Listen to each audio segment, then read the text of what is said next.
ComC.com is your home for buying, selling, and flipping all the hottest trading cards.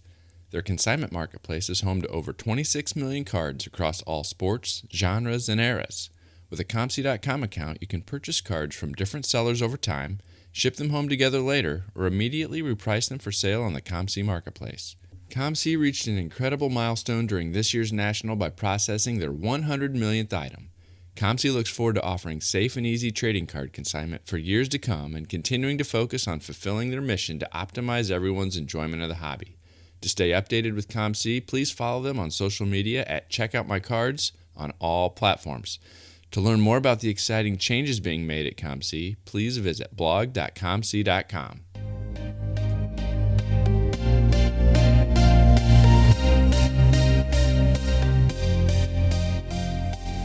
You're listening to the WaxPackHero Sports Card Minute, a podcast where we discuss both the hobby and business sides of collecting. I'm your host, Mike Summer, and I want to help you buy, sell, and trade your way into a collection you'll love.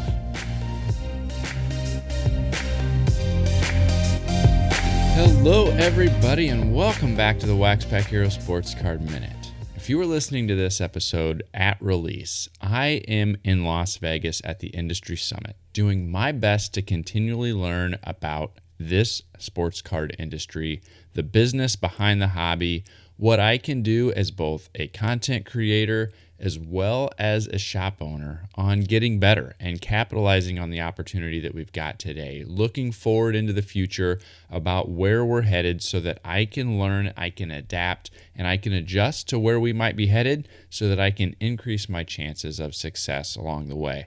I'm going to continue to learn. I encourage you to continue to learn, but that's also the topic of today's podcast episode. It's been just over a year now that I've been running the physical shop. I had been buying and selling cards for several years before this online, but it's only been a year that I've actually had the brick and mortar shop that was open every weekend, and I've learned a bunch along the way. And I've thought maybe I'll just share some of those learnings in case some of you are considering the same thing and might find some value from that. And so I put together some thoughts about things that I've learned over this last year. Now, it's not going to be all-encompassing. There's probably more that I've learned. Some of the things may not apply to you, but there are things that applied to me in this particular situation. So that is the topic for today's episode. After you get done listening to me today, I encourage you to check out Underdog Collectibles at udogcollect.com. They're an online shop run by collectors for collectors, and they break new product every Tuesday, Thursday, and Sunday night. You can find everything they're going to break this week at udogcollect.com. You can join their Facebook group where people talk about their hits, talk about collecting, and some of the things that are meaningful to them, and you can check them out on their YouTube page as well. Check out Underdog Collectibles at udogcollect.com and tell them WaxPackHero sent you. This is Ty Dillon, and you're listening to the WaxPackHero Sports Card Minute. I've still got a lot to learn. That was the primary thought that I've got as I look back at this first year. It's been a year since the brick-and-mortar WaxPackHero shop opened its doors, and while it's been more successful than I imagined going into it, I've also realized there's a lot more for me to learn. Today, I want to share some of the things I've learned in this last year. I want to provide some insight to what has worked well for me and what hasn't. What are some of the benefits to the unique setup I have, and what are some of the limitations? Basically, I want to give you a place to start if you're considering opening a shop of your own. First up, overhead, furniture, and fixtures. In my mind, overhead is one of the first things that you need to think about. Rent, internet, power, water, display cases, general shop design. Those are all expenses that you're going to have to figure out how to cover before you even talk about buying inventory. And depending on where you're located, those things can be pretty pricey. You don't really have any of these expenses when you sell cards online out of your house. And while you may be doing real well online, don't forget that all these extra expenses you're going to have to cover if you decide to make the move to a physical store. And this brings me to the first thing I learned. I would not be able to do this part-time if I had to have a standalone shop. I think the biggest factor of my success in running this shop as a side hustle is that I sublease dedicated space within another shop in town. Essentially, we're two shops in one. If you haven't heard the story, basically the longtime LCS in our town took over the neighboring storefront and created a whole separate room which was used to mainly host Magic the Gathering tournaments. Well, there's an office and kind of a showroom at the front of that space which was segregated from everything else, and that is the space that I rent. My area is separate from the other shop and our inventory is not mixed together or anything like that. The reduced rent I pay helps reduce the other shop owner's overhead, and it keeps it affordable for me to do this part-time. It gives me a huge leg up. Next, new wax isn't a showstopper, but it sure helps. Part of my arrangement with the other shop is that I won't sell sealed wax that was released in the last 5 years or supplies. We don't want to compete head-to-head on those products. As a new shop, it would probably be hard for me to get much quantity anyway in this current environment that we're seeing. I do have an inventory of older packs and boxes that still seems to be quite popular. And while I'm profitable without it, I have observed how much traffic new wax brings in. Every weekend I see a segment of the customer base come in, and they ask the main shop owner what he has in stock. Then they come over and see me and ask if I have any new wax. And when I tell them I don't, they turn around and walk out. There's no interest in looking at any of the singles from that customer segment. I didn't think it would be quite that pronounced when I started. But you can be profitable without wax. And yeah, I'd love to have the option to sell new wax, but at this point I don't. But what I do sell is a bunch of singles. There's a whole nother segment that loves singles. I have between 100,000 and 200,000 singles for customers to pick from. And I've got boxes full of cards from the 60s and 70s, which set builders pick through. I've got 5 rows filled with 25-cent to $1 cards organized by team or by player, and I've got 5 or 6 display cases filled with some of the nicer cards in the $5 to $100 range. I don't really deal much with cards over $100 in price at this point. That's just not my segment. Well, all those lower dollar sales add up, especially because the margin is so much higher on those cards. Many of them I'm buying for pennies as part of big collections I buy, so I don't really have much of a carrying cost or a risk if the price drops. So this learning kind of hits 2 things.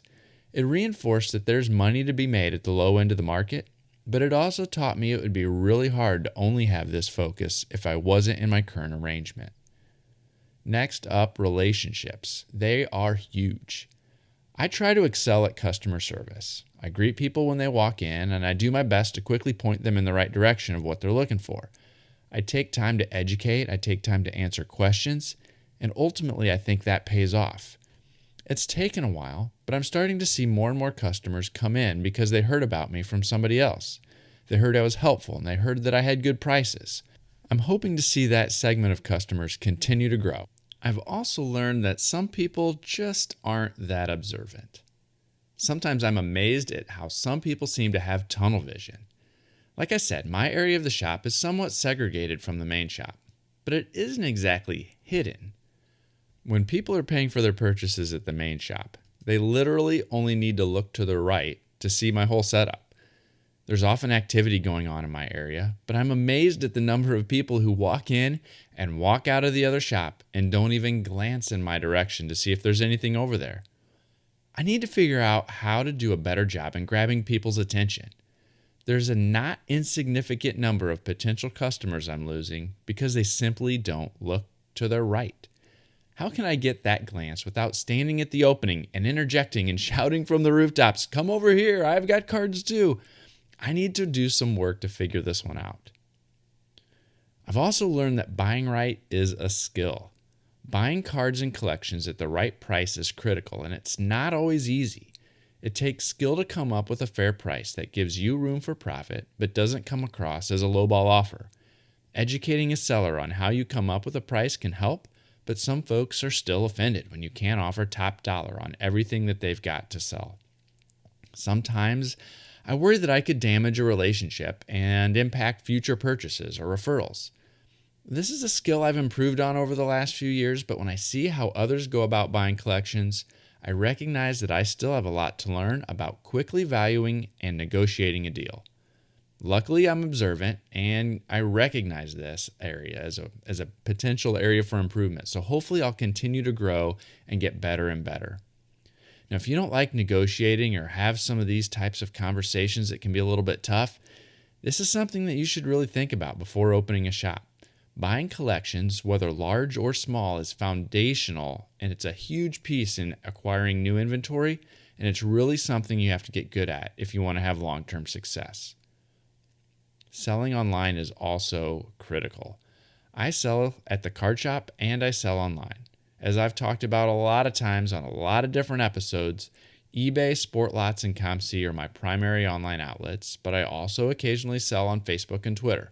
About a third of my revenue comes from the shop, but about 50% comes from online sales. And this would be even more important if I was doing this full time.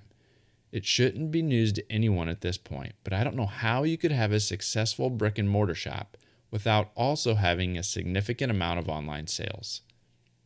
Building a brand through social media is something that you need to spend time thinking about. I just got done laying out where 85% of my revenue comes from. What makes up the remaining 15% or so? Sponsorship and affiliate revenue.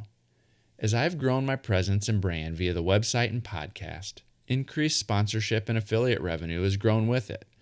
This is something aspiring business owners should not overlook. Not only does content creation have the potential to generate sponsorship revenue, but it can also drive new traffic for actual card sales. I have some customers who have reached out or come in because they found the blog or they found the podcast. I have other online customers who specifically look for my eBay, SportLots, and ComC inventory because they're fans of the show. And when you see how other shop owners like Ryan Johnson, Card Collector 2, are building and leveraging their social media followings, you can't help but be inspired by that. Shop owners who can create good content and build brand through social media will definitely be rewarded. Even though this is fun, it can also be tiring. I work a regular 9-to-5 job, and I've got a family in addition to all the card stuff that I do. Even though my shop's only open for 4 hours on Saturday and 4 hours on Sunday, that means I'm still kind of working at least a little bit 7 days a week. And some weeks, that's hard. Most of the time, it's not a big deal. But there's some weeks that I have so much other stuff going on that I feel like I need a break. It's been a year, and things are still going well. But burnout is definitely on my radar. I can see how that could become an issue. Is this current setup I have sustainable indefinitely? I'm not sure. But if you're considering doing this as a part-time side hustle like I am, you need to consider how it fits into your other life commitments. My day job and my family come first, and I won't let cards get in the way of that. Another thing you need to think about is, do you want employees? I don't have employees. Right now, it's just me.